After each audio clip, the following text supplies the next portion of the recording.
Hello बच्चों, let's read the question. The question says when an electric dipole P is placed in a uniform field E, then at what angle between P and E the value of torque will be maximum? Option A 90 degree, option B 0 degree, option C 180 degree and option D 45 degree. ठीक है बच्चों.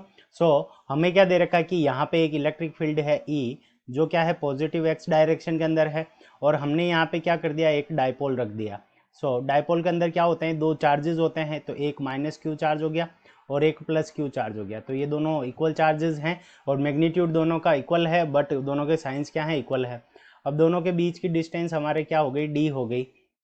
सो हमें क्या निकालना है कि torque की value maximum कब होगी. सो इस क्वेश्चन को करने के लिए हम क्या करेंगे, की कंसेप्ट अप्लाई करेंगे. सो की कंसेप्ट. अब की कंसेप्ट के अंदर हमारा जो टॉर्क होगा उसका हम फॉर्मूला देखेंगे. तो टॉर्क को हम लिख सकते हैं टाउ इज इक्वल्स टू, तो टाउ को अगर हम लिखें तो यहाँ पे हमारे पास में टाउ इज इक्वल्स टू क्या आ जाएगा, एफ डी. डी क्या है, distance, F D sine theta के इक्वल. ठीक है बच्चों, तो tau is equals to F D sine theta के इक्वल हो जाएगा, और डी दोनों चार्जेस के बीच की डिस्टेंस है.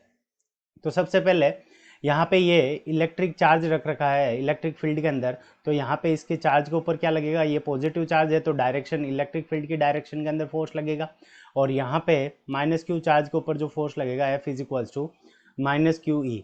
सो अब निकालते हैं हम टॉर्क. टॉर्क के लिए हम क्या कर लेते हैं, एक्सिस को इस माइनस चार्ज के ऊपर रख लेते हैं, तो इस माइनस चार्ज के कारण जो टॉर्क होगा वो क्या हो गया, जीरो हो गया. अब केवल और केवल हमारा जो टॉर्क होगा वो क्या होगा कि इस पॉजिटिव चार्ज के कारण होगा. ठीक है बच्चों, और इसकी परपेंडिकुलर डिस्टेंस अगर हम देखें तो यहाँ से एंगल अगर हमारा थीटा है, सो ये वाला एंगल अगर हमारा थीटा हो गया, तो ये वाली जो परपेंडिकुलर डिस्टेंस हो जाएगी वो हमारी क्या हो जाएगी, डी साइन थीटा. ठीक है बच्चों, तो डी साइन थीटा होगी. तो अगर हम टॉर्क नेट देखें तो tau net, so tau net, तो एफ इज इक्वल्स टू हमारा क्या होगा, Q E. F is equals to हो गया क्यू ई, और यहाँ पे डी साइन थीटा.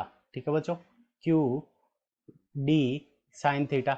तो देखो यहाँ से हम क्या लिख सकते हैं कि क्यू और डी, तो अगर डायपोल मोमेंट की अगर हम बात करें तो डायपोल मोमेंट को हम पी से रिप्रेजेंट करते हैं, तो पी इज इक्वल्स टू हमारा क्या होता है, Q magnitude of the charge between the distance between them. ठीक है बच्चों, तो क्यू डी के इक्वल हमारा क्या हो जाएगा, पी हो जाएगा. सो टाउ नेट को हम क्या लिख सकते हैं, सो टाउ नेट, तो tau net is equals to हमारे पास में क्या आ जाएगा, पी ई साइन थीटा. ठीक है बच्चों, पी ई साइन थीटा. अब जो पी की जो डायरेक्शन होती है वो हमारी क्या होती है, from negative charge to positive charge, तो पी की डायरेक्शन हमारी ये हो जाएगी.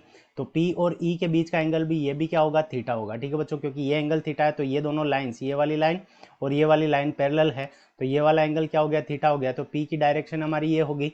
सो देखो अब यहाँ पे हमें क्या करना है, टाउ मैक्स करना है. ठीक है बच्चों, तो फॉर टाउ मैक्स, अब हमारा पी क्या है, फिक्स है, क्योंकि क्यू फिक्स है और डी फिक्स है, और ई हमारा इलेक्ट्रिक फील्ड यूनिफॉर्म है तो ये भी फिक्स है. तो यहाँ पे हमारे पास में टाउ मैक्सिमम की वैल्यू कब होगी, जब साइन थीटा की वैल्यू मैक्सिमम होगी, और साइन थीटा की वैल्यू हमारी मैक्सिमम कब होती है, तो साइन 90 डिग्री के ऊपर होती है. ठीक है बच्चों, साइन 90 डिग्री के ऊपर साइन थीटा की वैल्यू मैक्सिमम कितनी हो जाएगी, 1 हो जाएगी. तो टाउ मैक्स की वैल्यू हमारे पास में कितनी आ जाएगी, पी ई के इक्वल आ जाएगी. सो मैक्सिमम टाउ मैक्स कब होगा, जब theta is equal to 90 degree हो.